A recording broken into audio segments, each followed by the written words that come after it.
माता की, भारत माता की। आज के इस चुनावी सभा में मंच पर उपस्थित हमारे प्रदेश के उपाध्यक्ष श्री विष्णु रेड्डी जी, हमारे लोकसभा के प्रत्याशी, एमपी के कैंडिडेट, हम सबके प्रिय श्री बी नागराज जी, हमारे एमएलए के कैंडिडेट श्री पार्थसारथी जी, हमारे टीडीपी के एमएलए श्री बीटी नायडू जी, यहां इतनी बड़ी संख्या में एकत्र आए माताएं, बहनें, बुजुर्ग, नौजवान साथी और मेरे प्रिंट मीडिया, इलेक्ट्रॉनिक मीडिया के मेरे साथी, आज जब मैं यहां पर आया हूं और आप सब लोगों का जो मैं जोश देख रहा हूं, जो मैं उमंग देख रहा हूं, जो मैं ऊर्जा देख रहा हूं, जो मैं खुशी देख रहा हूं और जो मैं तालियों की गड़गड़ाहट की आवाज सुन रहा हूं,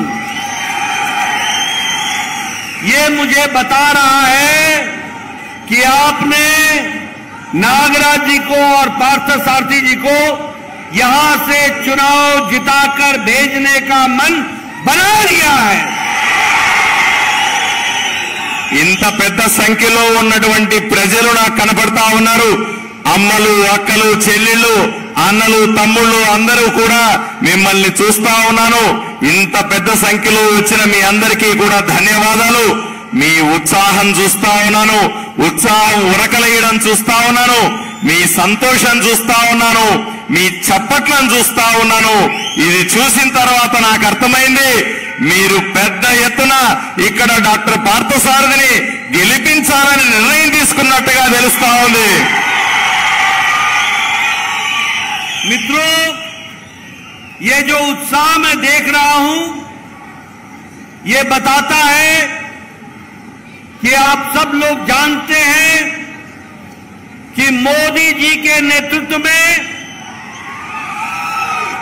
पिछले 10 साल में राजनीति का परिभाषा बदल गई, राजनीति की संस्कृति बदल गई, राजनीति का काम करने का तरीका बदल गया।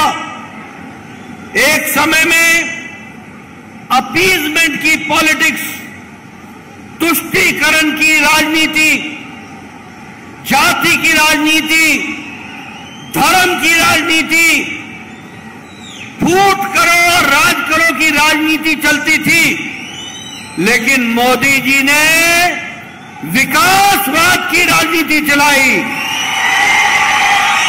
Politics of development and development और justice to all, appeasement to none. न्याय सबको मिलेगा, तुष्टीकरण किसी का नहीं होगा।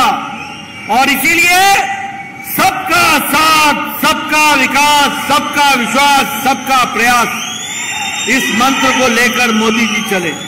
అయ్యా, మీ ఉత్సాహము మిమ్మల్ని చూస్తుంటే ఇది చెబుతుంది, మోదీ గారు ప్రధానిగా నాయకత్వం తీసుకున్న తర్వాత 10 సంవత్సరాలలో ఈ దేశంలో రాజకీయాలు మార్చినాడు, ఈ రాజకీయ సంస్కృతిని మార్చినాడు, రాజకీయాలు చేసే పద్ధతిని మార్చినాడని మీకందరికీ తెలియజేస్తా ఉన్నా.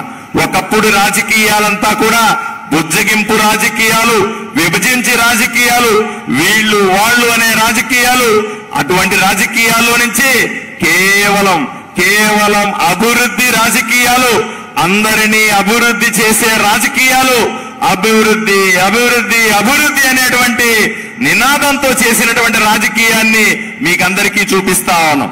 అంతెందుకు, ఇంత మాత్రమే కాదు, అందరికీ న్యాయం జరగాలనే రాజకీయాల్ని నరేంద్ర మోదీ చెప్తా ఉన్నారు. దీన్నే సబ్కా సాత్ సబ్కా వికాస్ అంటున్నాం. అంటే అందరితో కలిసి అభివృద్ధి, అందరి విశ్వాసాన్ని తీసుకొని అభివృద్ధి, అందరినీ కలుపుకొని అభివృద్ధి, మీకోసం అభివృద్ధి అనే నినాదాన్ని ఈ రోజు దేశవ్యాప్తంగా చూపిస్తా ఉన్నాం.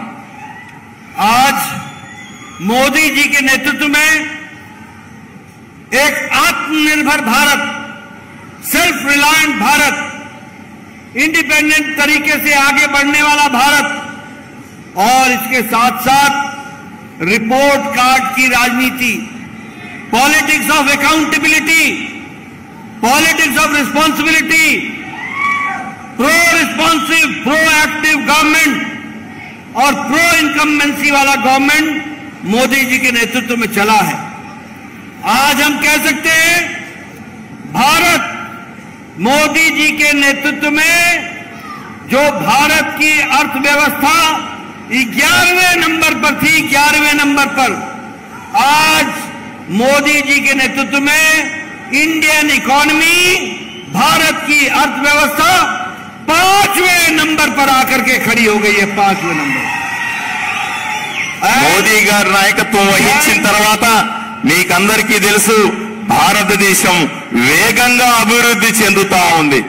అభివృద్ధి చెందడం అంటే అంత స్పీడుగా, అంత గొప్పగా అభివృద్ధి చేయడం ఇంతకు ముందు ఎప్పుడన్నా చూశామా అని అడుగుతా ఉన్నాం.